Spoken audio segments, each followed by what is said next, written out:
malam ini kita akan bicara pengampunan ya. Nah, mau saya ngambil judul ini adalah pengampunan tanpa perhitungan ya. Jelas bahwa Tuhan tidak akan pernah menghitung apapun yang Dia berikan pada kita, termasuk pengampunan. Walaupun kita ada berdosa, kita bersalah, kita tidak turut apa yang Dia maui ya. Nah, tapi Tuhan tidak pernah hitungan sama buat kita. Dan apa yang kita bisa pelajari dari pengampunan yang berasal dari Tuhan sendiri, dan apa yang Dia harapkan dari kita sebagai anak-anak Tuhan sendiri ya. Nah, pertama ini ada satu perikop yang mesti dibaca. Siap-siap ya. Siapa yang membaca, yang mungkin belum pernah membaca, silakan membaca ya. Ini dari Matius 18:21 sampai 35. Silakan siapa yang membaca? Maaf, suara saya serak malam ini ya. Agak apa namanya, ada radang. Silakan siapa yang mau membaca, yang belum pernah membaca.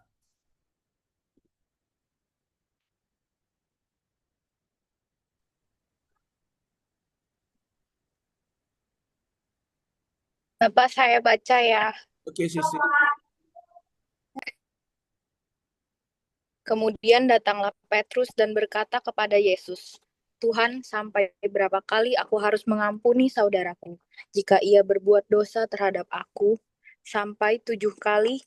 Yesus berkata kepadanya, bukan, aku berkata kepadamu, bukan sampai 7 kali, melainkan sampai 70 kali 7 kali. Sebab hal kerajaan sorga seumpama seorang raja yang hendak mengadakan perhitungan dengan hamba-hambanya. Setelah ia mulai mengadakan perhitungan itu, dihadapkanlah kepadanya seorang yang berhutang 10.000 talenta. Tetapi karena orang itu tidak mampu melunaskan hutangnya, raja itu memerintahkan supaya ia dijual beserta anak istrinya dan segala miliknya untuk membayar hutangnya. Maka sujudlah hamba itu menyembah dia, katanya, sabarlah dahulu, segala hutangku akan kulunaskan. Lalu tergeraklah hati raja itu oleh belas kasihan akan hamba itu, sehingga ia membebaskannya dan menghapuskan hutangnya. Tetapi ketika hamba itu keluar, ia bertemu dengan seorang hamba lain yang berhutang 100 dinar kepadanya. Ia menangkap dan mencekik kawannya itu, katanya, bayar hutangmu. Maka sujudlah kawannya itu dan memohon kepadanya, sabarlah dahulu, utangku itu akan kulunaskan. Tetapi ia menolak dan menyerahkan kawannya itu ke dalam penjara sampai dilunaskannya hutangnya. Melihat itu, kawan-kawannya yang lain sangat sedih, lalu menyampaikan segala yang terjadi kepada tuan mereka. Raja itu menyuruh memanggil orang itu dan berkata kepadanya, hai hamba yang jahat, seluruh hutangmu telah kuhapuskan karena engkau memohonnya kepadaku. Bukankah engkau pun harus mengasihani kawanmu seperti aku telah mengasihani engkau? Maka marahlah tuannya itu dan menyerahkannya kepada Algojo-Algojo, sampai ia melunaskan seluruh hutangnya. Maka Bapakku yang di sorga akan berbuat demikian juga terhadap kamu, apabila kamu masing-masing tidak mengampuni saudaramu dengan segenap hatimu. Demikianlah sabda Tuhan. Ya, syukur pada Allah. Ya, terpujilah Kristus yang sudah memberikan perikop ini yang baik sekali buat kita pelajari ini ya. Teman-teman, jadi ada 3 bagian dari Matius 18:21 sampai 35 ini. Bagian yang pertama adalah Matius 21 sampai 22, di mana Tuhan Yesus sendiri ditanyai oleh Petrus, sampai berapa kali aku harus mengampuni saudaraku, mengampuni sesamaku, jika ia berbuat dosa, berbuat salah kepada aku? Apakah cukup 7 kali? Kalau dia 1 kali dosa, dia ampuni 7 kali. Itu yang Petrus pertanyaan. Pertanyaan Petrus. Di ayat 22 Yesus mengatakan, bukan. Aku berkata kepadamu, bukan hanya 7 kali, melainkan sampai 70 kali 7 kali. Nah, ini bukan berarti kita mesti ngitung dengan kalkulator 7 kali 70, 100, 490, dan begitu ya. 70 kali 7, 490. Bukan begitu. Tapi intinya bahwa kalau ada saudara kita, ada teman kita yang berbuat dosa, berbuat salah, melakukan kezaliman pada kita, kita tidak boleh hitung-hitungan dalam mengampuni dia. Setiap kali, setiap kesalahan dia yang berbuat, Tuhan katakan jangan hitung-hitungan. Nah ya, jadi kita tidak boleh menjadi pribadi yang suka hitung-hitungan, apalagi berhubungan dengan sesama. Itu permintaan Tuhan Yesus sendiri ya. Itu bagian pertama. Bagian yang kedua adalah dari bab 23 ayat 23 sampai 34 ya. Di mana ini ada perumpamaan perikop bahwa ada raja, ada seorang hamba hutang pada raja, yaitu 10.000 talenta. Nah, dia juga diutangi oleh eh, stafnya, ya, sehingga dia minta maaf, itu engkau akan kulunaskan raja, tapi jangan sekarang. Nah, tapi rajanya ini baik. Di 27 dikatakan, tergeraklah hati raja. Hati raja itu murah hati, ya, dan belas kasihan akan hamba itu. Nah, ini melambangkan Tuhan sendiri. Tuhan selalu mempunyai inisiatif proaktif untuk selalu tergerak hatinya untuk berbelas kasihan. Dia selalu berbela rasa. Zaman sekarang dibilang berbela rasa atau mempunyai empati kepada hambanya itu yang utang 10.000 talenta. Dan dia membebaskan orang yang hutang itu kepada dia. Ya, nah itu raja itu adalah Tuhan sendiri, Bapa di surga. Tapi hamba ini digambarkan sebagai kita-kita, orang-orang yang berdosa. Kita bertemu dengan orang lain lagi, berhamba lagi, yang mungkin orang lain berbuat salah buat kita, malah kita berbuat jahat pada orang lain yang berutang pada kita. Bayar utangmu, kalau enggak akan kumasukkan dalam penjara, ya. Intinya demikian. Nah, pada waktu raja mendengar bahwa hamba itu tidak melakukan apa yang rajanya sudah berbelas kasih pada dia, tapi dia tidak punya belas kasih pada orang lain, hamba lain yang berutang pada orang tersebut, maka dia dianggap jahat. Hutangmu telah kuhapuskan karena engkau sudah minta padaku, ya. Tapi kamu tidak pernah mengasihi teman-temanmu, kamu tidak pernah mengasihi kawan-kawanmu seperti aku telah mengasihi engkau. Ya, sehingga apa yang dikatakan dilakukan? Si hamba yang berutang yang tidak memberikan belas kasih pada temannya, dia diserahkan pada algojo sampai dia melunasi seluruh utangnya. Jadi rajanya marah, dia diserahkan pada algojo-algojo, ya. Nah, ini adalah yang Tuhan mau dari kita. Kalau kita sudah diampuni, kita itu jangan sampai membawa dengki, membawa benci, membawa hitung-hitungan pada orang lain yang bersalah pada kita, karena kita sendiri diampuni dan Tuhan memberikan pengampunan tanpa perhitungan. Tapi Tuhan tidak suka lihat kita anak-anaknya hitung-hitungan sama orang lain, hitung-hitungan sama teman-teman kita, saudara kita, dan lain-lain. Itu Tuhan tidak suka. Maka dikatakan lagi bagian yang terakhir, yang 35. Maka Bapakku, ini kata Yesus, yang di surga akan juga berbuat demikian kepadamu. Apabila kamu masing-masing tidak mengampuni saudaramu dengan segenap hatimu. Artinya, kalau kita tidak mengampuni, kita tidak bisa membebaskan masalah atau kita tidak bisa memaafkan orang lain yang bersalah pada kita juga akan diserahkan pada algojo-algojo. Artinya apa? Di dalam duniawi mungkin itu terjadi hukuman. Nanti di surga satu hari kalau kita ketemu dengan Yesus, ketemu Bapa di surga, kita akan mendapatkan bahwa kita akan dihukum dengan cara yang begitu berat. Karena apa? Karena kita tidak ikutin kata Tuhan, ya. Ini perikop yang baik sekali untuk kehidupan kita sehari-hari, teman-teman, ya. Berapa kali saya harus mengampuni? Tuhan katakan tidak cukup 7 kali, tidak cukup berapa kali, 9 kali, 10 kali, tapi 7 kali, 70 kali. Intinya kita tidak boleh hitung-hitungan, bukan 490 kali menghitung. Kita hitung 490 itu masih hitungan.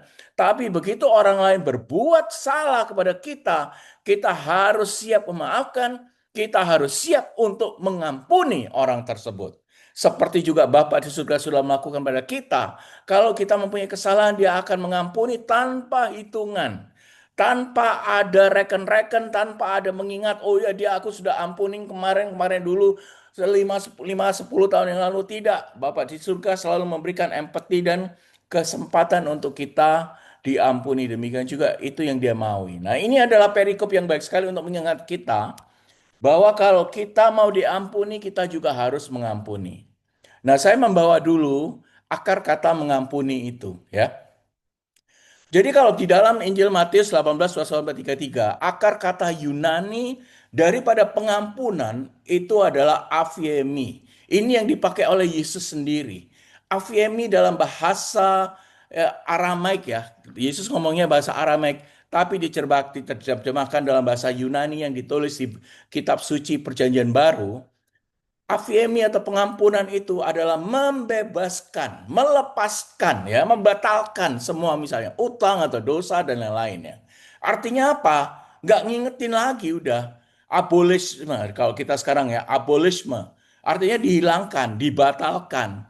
Nggak diinget-inget lagi, berarti tadinya ada masalah, tapi sudah dibatalkan masalah itu. Ya, seperti kayak Tom Lembong kemarin. Dihilangkan, jadi udah dibebaskan gitu. Sehingga dia dilepaskan dari masalah. Kalau dia dilepaskan dari masalah artinya apa? Dengan segenap hati saya mau dia melepaskan. Artinya saya udah nggak ingat-ingat lagi. Nah itu yang Tuhan pakai. Bukan kita mengampuni, memaafkan, tapi masih ingat terus dalam hati. Ya, hati-hati ya, gua ngampunin sekarang, lain kali kalau dia berbuat salah lagi, gua sikat dia. Bukan gitu, tapi justru yang digunakan oleh Yesus sendiri dalam bahasa Yunani adalah aphiemi. 7 kali 70 kali itu aphiemi. Kesalahan itu akan dibebaskan. Kesalahan itu akan dilepaskan sehingga dia tidak hitung-hitungan. Dia membatalkan apa kesalahan yang sudah terjadi. Nah, itu yang diminta oleh Tuhan. Kalau Tuhan menggunakan AVMI, Bapak di surga juga ingat dia akan menggunakan AVMI. Kita juga harus menggunakan AVMI. Pengampunan ini terhadap sesama ini juga AVMI. Tanpa hitung-hitungan, tanpa diingat-ingat, tanpa didendam-dendam, tanpa kita harus bebas dalam diri kita. Harus bebas. Nanti kita bicarakan apa dampak dari kebebasan ini. Sehingga kalau kita bicara menggunakan AVMI, maka semua yang kita gunakan, kita tidak akan merasakan beban kalau kita bisa menghilangkan masalah dalam diri kita. Ya, dalam Bapak kami, doa Bapak kami yang ada di surga, berikanlah kami rezeki pada hari ini dan ampunilah kesalahan kami. Itu keampunilah kesalahan kami juga, AVMI. Kita minta dengan semua eh, keberanian dan juga minta semua belas kasihan Tuhan untuk mengampuni, melepaskan semua salah saya. Tetapi kami juga harus mengampuni sesama kami. Membatalkan hutang-hutang sesama kami. Membatalkan masalah-masalah yang mereka berbuat pada kami. Jadi sama-sama muncul afyemi. Kita minta sama Tuhan memberikan pengampunan. Kita pada Tuhan minta pengampunan dalam bentuk afyemi. Dengan semua konsekuensinya. Dan tapi di dalam doa kita Bapa kami yang kita doakan, kita juga mengampuni, kita juga memberikan afiemi. Jadi kalau kita mengampuni afiemi di dalam doa Bapa kami yang kita sering doakan, artinya dengan lapang dada semuanya apa yang kau perbuat, aku sudah lupakan itu. Aku sudah batalkan kesalahanmu. Nah disinilah Injil Matius sangat menekankan pengampunan. Bukan hanya perasaan. Tapi tindakan nyata untuk membebaskan orang lain dari kewajiban. Karena kita sudah melakukan afyami seperti Tuhan juga melakukan afyami terhadap kita. Ya, jelas ya bahwa pengampunan di sini mempunyai dasar di mana kita melupakan, melepaskan semua masalahnya. Dan kalau kita melakukan apa yang kita lakukan doa Bapa kami, ampunilah dosa kami, seperti kami juga mengampuni sesama kami. Itu artinya kita melepaskan masalah, walaupun dia punya masalah yang besar.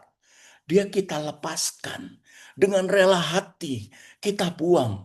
Dan dengan membuang itu kita akan mendapatkan kelegaan.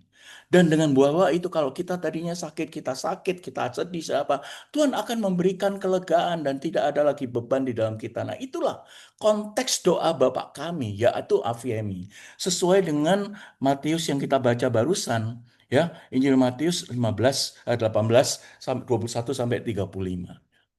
Ini adalah basis daripada pengampunan yang Tuhan maui. Segala harus dilepaskan, segala harus benar-benar dibebaskan, ya. Oke. Nah, dari mana sumber pengampunan? Ya, sumber pengampunan itu adalah kasih Allah sendiri. Allah yang datang mengampuni kita, Allah yang memberikan pengampunan dengan afemi, dan kita menerima pengampunan Allah terlebih dahulu. Tahunya dari mana? Karena dia sudah memberikan anaknya, Tuhan Yesus sendiri, pada kita. Dengan memberikan anaknya, dengan memberikan misteri penyalipan Tuhan Yesus, maka kita sudah menerima pengampunan dari Allah terlebih dahulu. Artinya kita dilahirkan sudah diampuni oleh Tuhan. Asalkan kita benar-benar mempunyai menjadi anak Tuhan. Kalau kita dibaptis, artinya kita masuk di dalam suatu keluarga kerajaan Allah. Baptisan apapun dalam Trinitas itu artinya kita sudah mendapatkan pengampunan Allah. Dengan demikian kalau kita sudah dibaptis, seharusnya afian itu sudah ada di dalam diri kita. Apalagi setelah Yesus naik ke surga, kita diberikan Roh Kudus pada waktu hari Pentakosta. Di mana di situ Roh Kudus yang datang di dalam diri kita, yang hinggap, yang masuk di dalam diri kita, dia juga memberikan roh pengampunan. Dan memberikan itu masalah-masalah yang orang lain bersalah bisa dihilangkan. Sehingga kalau kita merasakan rahmat yang begitu besar, dengan Tuhan Yesus datang yang berupa manusia dan dia memberikan pengampunannya buat kita, maka kita akan lebih mudah untuk membagikannya. Karena dia tahu bahwa kita membutuhkan pengampunan ini dan dia harapkan kita juga mudah untuk memberikan dan membagikan bagi sesama kita. Jadi tidak perlu kita itu mempunyai syarat-syarat, Tuhan pun mengampuni kita. Memberikan anaknya sendiri. Dengan tidak ada syarat. Kamu ya, asal kamu udah berbuat dosa lagi. Kamu harus bayar ya. Kamu harus membagi hartamu. Tidak.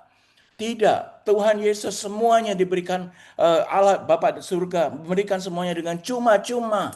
Dia tidak memberikan syarat-syarat buat kita. Dia mengalir saja dalam memberikan pengampunannya. Sehingga sumber pengampunan itu dari Allah sendiri. Bukan dari kita. Jangan berharap bahwa kita mengampuni orang lain. Itu saya bangga karena sudah mengampuni, saya sudah bisa memaafkan. Nanti dia omongin kepada orang lain nih, si ini bersalah. Lu tahu nggak? Si ini gua ampuni, gue ini gua maafin, tapi gua masih kesel. Nah, itu bukan itu yang Tuhan mau. Kalau kita sudah melakukan AVMI seperti kita doa Bapa kami, ampunilah kesalahan kami seperti kami mengampuni kesalahan sesama kami. Sama-sama AVMI artinya kita harus dengan lapang dada membebaskan semua apa yang dia salah. Seperti juga Bapa di surga membebaskan semua kesalahan kita pada dia supaya kerajaan surga itu terbuka, kita bisa masuk. Kalau kerajaan surga tertutup karena kita tidak mendapatkan ampunan yang benar, itu Tuhan tidak mau demikian. Tuhan malah mengetuk, kita mengetuk kerajaan surga terbuka. Dengan cara apa? Dia ngampuni kita, kita bisa masuk dalam kerajaan surga. Tapi juga dia minta, ampunilah afieni sesamamu. Sehingga kamu masuk juga dalam kerajaan surga. Ya. Kita diingatkan lagi, selain dari Matius 18, tapi dalam kitab Efesus 4:32 dikatakan, hendaklah kamu ramah seorang terhadap orang yang lain, penuh kasih mesra dan saling mengampuni. Sebagaimana Allah di dalam Kristus telah mengampuni kamu. Kita sudah diampuni teman-teman ya. Masa kita tidak bisa mengampuni orang lain? Mengampuni artinya bukan mengampuni sekali, tapi lebih dari 7 kali. 7 kali, 70 kali, bahkan beratusan kali kita diharuskan untuk mengampuni. Ya. Nah, di dalam perikop perumpamaan hamba yang berhutang, sebetulnya apa yang dikatakan? Yang kita bicarakan itu sebenarnya ada kemurahan hati Allah sendiri. Ya. Kita sebagai hamba yang sering menolak, kita yang sebetulnya ego kita yang besar, yang kadang-kadang itu susah untuk memaafkan, mengampuni, merelakan, kadang-kadang kita masih dendam. Itu Tuhan tahu bahwa kita mempunyai tabiat yang demikian. Jarang dari kita itu menerima dengan besar hati bahwa kalau orang bersalah, oh ya aku bisa relakan. Ya. Nah, tapi Tuhan meminta demikian, walaupun kita susah, tapi Tuhan meminta demikian. Kita harus dengan cara apapun bisa menerima bahwa orang mendapat kesalahan, Kalau sekalipun kita mengampuni dan memaafkan, mungkin itu tidak akan hilang di dalam diri kita karena masalah masih akan ada. Tapi hati kita bisa plong kalau kita bisa memaafkan dan mengampuni orang lain, ya. Karena Tuhan tahu bahwa kita membutuhkan Roh Kudus untuk kita bisa ngeplongkan. Satu hari kalau kita tetap bisa mengampuni dia, orang lain, Tuhan akan menghilangkan kok beban-beban dalam diri kita. Sehingga secara psikologis kita akan menjadi tenang, hidup akan menjadi damai sejahtera dibanding kalau kita mengampuni tanpa menghilangkan semua itu. Dan kadang-kadang memang butuh waktu. Kalau ada orang yang hurting us, ya, membuat kita sakit, sakit hati, ya, itu memang butuh waktu untuk dihilangkan. Tapi dengan Roh Kudus, mudah sekali bahwa Roh Kudus itu kita minta untuk bekerja, kita bagaimanapun bisa minta untuk dia menghilangkan beban yang ada di dalam diri kita. Sehingga apa yang terjadi, lama demi lama, sedikit demi sedikit, semua beban-beban itu yang kita sudah hilangkan, itu akan benar-benar hilang. Semua beban yang rasanya begitu menyakitkan, itu akan hilang dan cepat kalau kita minta dan kita berdoa pada Roh Kudus. Banyak orang memberikan testimoni bagaimana hidupnya menjadi lebih nyata, lebih enak, lebih damai, lebih sejahtera karena dia bisa mengampuni dan merelakan tanpa hitungan itu, ya. Nah, dengan demikian maka kita perikop ini memang baik, ya, bahwa perumpamaan hamba berutang, Tuhan tidak mau kita mempunyai masalah yang begitu besar.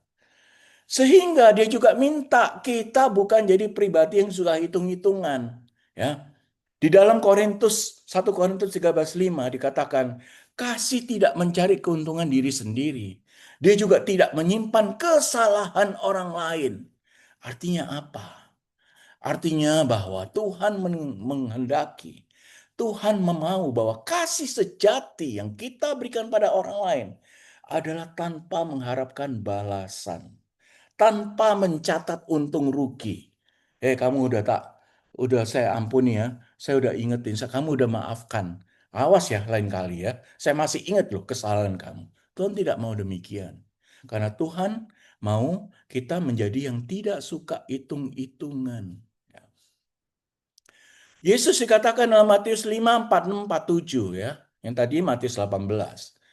Dia menegur mentalitas yang hanya berbuat baik kepada orang yang membalas kebaikan kita. Apabila kamu mengasihi orang lain yang mengasihi kamu, apa upahmu? Bukankah orang-orang pemungut cukai, tukang orang pajak juga berbuat demikian? Artinya apa?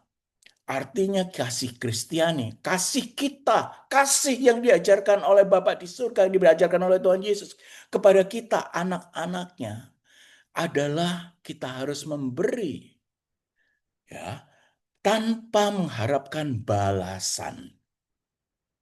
Jadi kalau kita kasih orang lain, jangan mengharap bahwa Bapak di surga akan membalas. Tidak. Apakah orang lain juga akan membalas? Jangan mengharap bahwa dia juga membalas. Tidak. Itu yang bukan Tuhan Yesus mauin. Kalau kita kasih dengan segenap hati, tanpa balasan, kita pun dengan perbaik-baikan, kita menerima apa adanya. Jadi kita diharapkan untuk menjadi pribadi yang tidak suka hitung-hitungan. Jangan menjadi pribadi yang suka ngitung-ngitungannya. Kamu ngasih aku 5, aku kasih kamu 5. Kamu ngasih aku 10, aku kasih lagi 10. Tapi dari mata kacamata Alkitab bukan demikian. Karena Tuhan tidak pernah hitung-hitungan sama kita. Kasih yang diberikan itu adalah tanpa balasan, tanpa pamrih. Maka standar yang diberikan pada kita, Tuhan mengharapkan kita juga memberikan dia dan sesama kita juga standar yang Tuhan berikan, yaitu tanpa balasan, tanpa pamrih. Dengan demikian, kita memberikan dengan sukacita. Itu yang dikatakan oleh Paulus dalam surat di jemaat di Korintus, 2 Korintus 9:7. Allah mengasihi orang-orang yang memberi dengan sukacita. Allah mengasihi orang yang memberi dengan tanpa eh, tanpa eh, mau balasan, ya. Jadi hanya dengan demikian apa saja, ya, tanpa pengharapan dia akan dibalas. Tidak. Jadi pribadi yang tidak hitung-hitungan itu yang Tuhan lakukan, Ya, pribadi yang tidak hitung-hitungan juga Tuhan tidak, karena Tuhan tidak pernah hitung-hitungan sama kita, Dia harapkan juga kita tidak pernah hitung-hitungan sama semua orang. Ya. Nah, pengampunan itu adalah sebetulnya yang kita lakukan adalah suatu keputusan ya, bukan hanya perasaan kita. Karena pengampunan itu adalah pilihan secara sadar untuk melepaskan hak kita untuk menuntut balas. Bahkan pada waktu kita masih sedih, kita masih terluka, kita masih dalam keadaan di mana kita tidak stabil. Pengampunan itu adalah kesadaran dengan secara sadar saya memberikan pengampunan. Dengan secara sadar saya akan memberikan afimi kepada orang lain. Dan memang kadang-kadang kalau kita terluka, kita masih emosi, kita masih membawa beban dalam diri kita, akan butuh waktu untuk menghilangkan. Tapi dengan membuat keputusan itu, ya saya mau melakukan afemi karena Tuhan sudah memberikan afemi kepada saya. Maka itulah yang memberikan kepermulaan dari pengampunan sejati. Jadi Tuhan memang mengampuni, tapi Dia juga melihat apakah kita juga melakukan apa yang Dia lakukan. Nah, disinilah Roh Kudus itu diharapkan untuk bekerja. Disinilah kita minta bantuan dari Roh Kudus. Kita minta nasihat. Ingat ya, ada 7 kuasa Roh Kudus di dalam diri kita. Ya, ada 7 kuasa Roh Kudus. Ada yang ingat apa aja? Satu, roh nasihat. Ya. Roh nasihat untuk datang pada kita. Kedua, roh pengertian. Mengerti orang lain, empathize orang lain. Ya kan? Kemudian adalah roh apa lagi? Roh keberanian. Ya. Roh kesalehan. Roh takut akan Tuhan. Ada 7 roh kudus. Dan salah satunya adalah roh di mana kita juga bisa mengampuni orang lain. Dia memberikan nasihat pada kita bagaimana cara mengampuni. 7 roh itu kita kerahkan. Satu roh kudus tapi 7 role. 7 peran daripada roh kudus. Untuk kita bisa lakukan. Dan disitulah roh kudus akan membantu kita menghilangkan emosi-emosi. Yang butuh waktu yang tadinya mungkin tidak dengan roh kudus butuh 3 sampai 5 tahun. Tapi dengan roh kudus mungkin bisa 3 bulan sudah hilang lukanya. Mungkin tidak seketika, tapi butuh waktu, tapi tidak terlalu lama karena kita minta peran Roh Kudus dalam kehidupan kita. Di dalam surat Kolose kita juga diingetin ya, hei sabarlah kamu, seorang terhadap yang lain dan ampunilah seorang akan yang lain. Apabila orang lain menaruh dendam terhadap yang lain, sama seperti Tuhan telah mengampuni kamu. Kamu, kita, anak Tuhan, juga harus berbuat demikian. Di dalam Alkitab kita diingatkan berulang-ulang untuk mengampuni, melakukan afiemi. Di dalam Injil keempat Injil, di dalam surat-surat yang ada di sana, 27 buku-buku selalu mengingatkan kita akan mengampuni. Karena apa? Karena pengampunan adalah dasar hidup-hidup Kristiani. Pengampunan yang berasal dari Bapa di surga sendiri. Itulah esensinya bagaimana kita hidup sebagai manusia, sebagai anak-anak Tuhan. Ya. Jadi pengampunan adalah suatu keputusan dari kita bahwa saya mau melakukan. Seperti kita juga kembali lagi kalau kita doa Bapa kami, ampunilah kami yang bersalah pada kami. Ampunilah kami dosa-dosa kami. Seperti kami mengampuni orang lain yang bersalah pada kami. Itulah dasar-dasar Kristiani sejati. Ya. Maka Tuhan katakan, kalau kita bisa mengampuni, maka kita bisa memulihkan relasi. Dengan siapapun juga kalau ada masalah, ada kesalahan, ada dosa, ada utang, ada dendam, apapun juga kalau kita bisa mengampuni orang lain, maka relasi kita dengan orang itu akan menjadi lebih baik. Sehingga apa? Kalau kita menjadi lebih baik karena kita menjadi damai sejahtera, maka rencana Allah itu akan bekerja di dalam diri kita. Karena kita sudah bisa menghilangkan dengan keputusan yang kita lakukan bahwa saya akan melakukan afemi terhadap orang si A, si B, si C yang sudah melakukan kesalahan pada saya. Jadi artinya pihak yang memilih untuk mengambil inisiatif mengampuni itulah saya.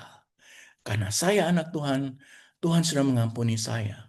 Maka saya akan mencontoh apa yang Tuhan Yesus katakan. Saya akan melakukan apa yang Bapa di surga mau. Yaitu memulihkan relasi dengan sesama saya, yaitu membuka rencana Allah agar supaya saya bisa masuk dalam kerajaan Allah di dunia maupun satu hari di surga. Nah, ini rencana yang indah sekali. Ini rencana yang baik sekali, di mana Tuhan mau kita menjadi anak-anaknya. Dan karena kasih yang selalu diberikan pada kita, dia juga mau kita mengampuni sesama kita. Ya.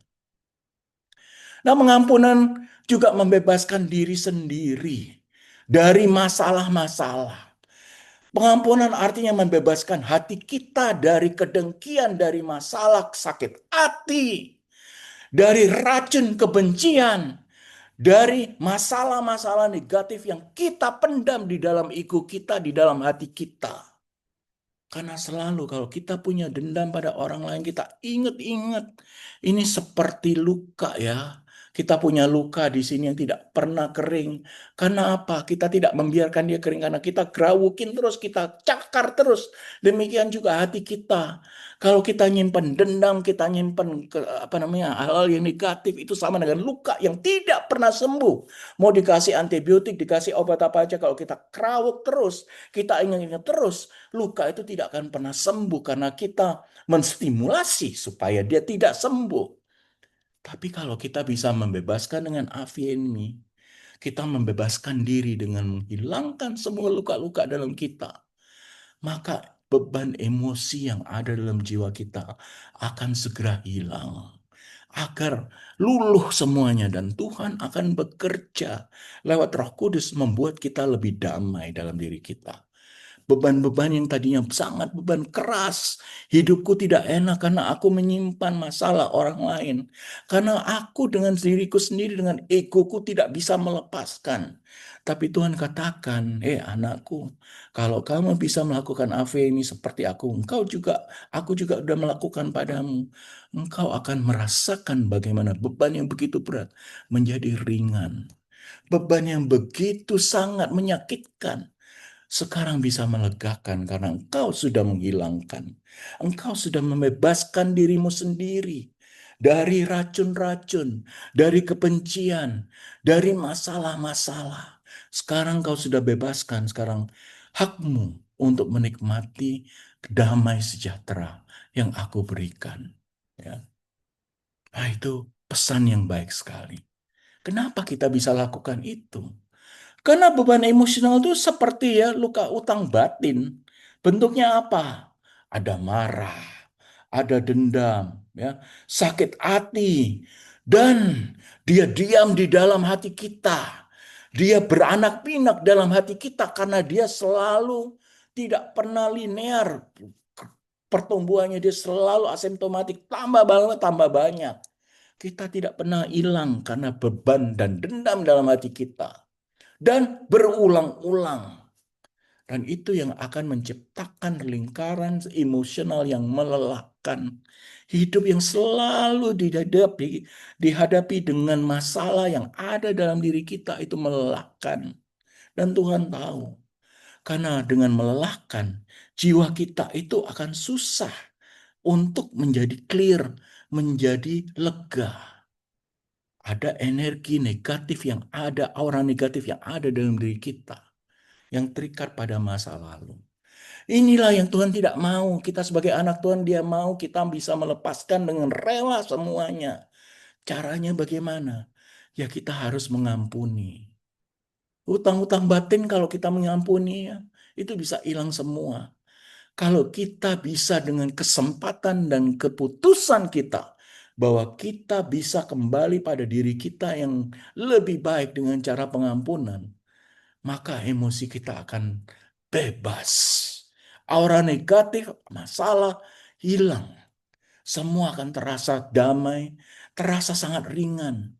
Walaupun ada luka di sana, tapi lama-lama luka itu akan menutup. Karena kita sudah menghilangkan lukanya. Kita tidak menaruhkan stimulasi agar luka itu terjadi terus.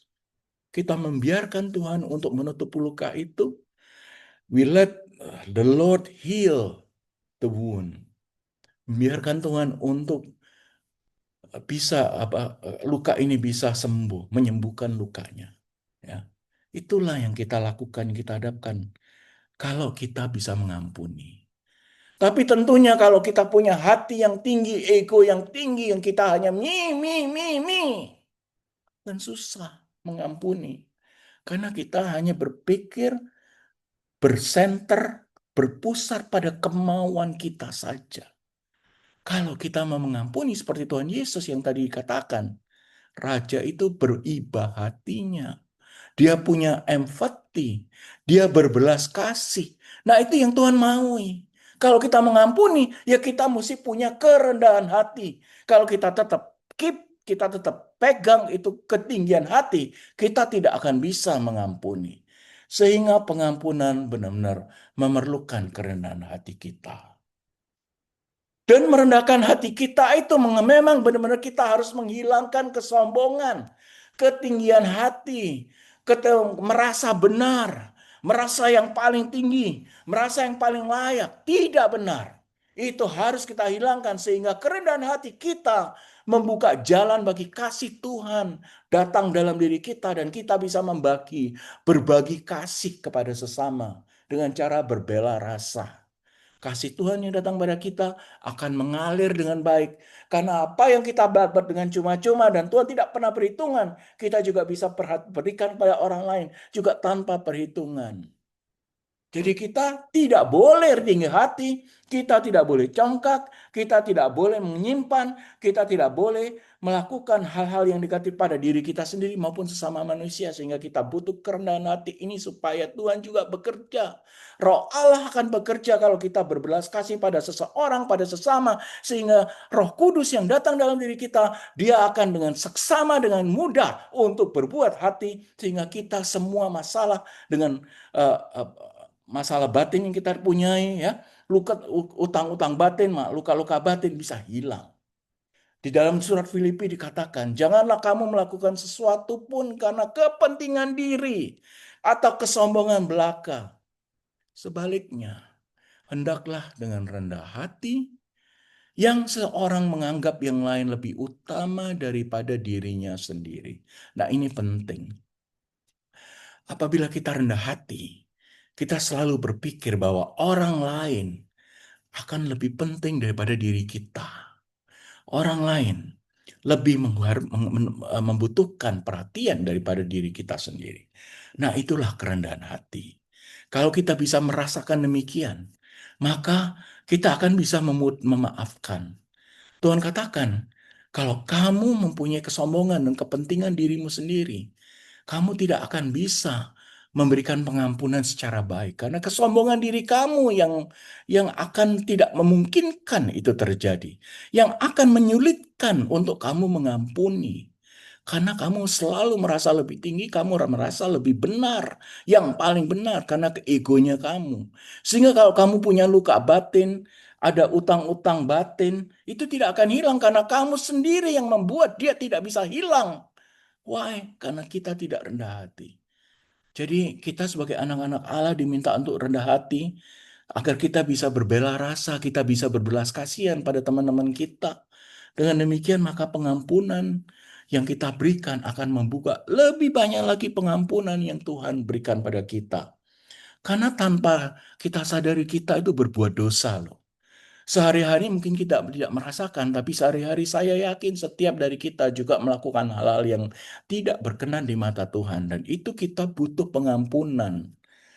Tapi juga dia melihat seberapa sih kita juga mengampuni orang lain. Kalau kita tidak bisa mengampuni orang lain, kita masih hitung-hitungan aja kesalahan orang lain. Maka dia juga akan susah untuk mengampuni. Ya. Dan Tuhan katakan apabila kita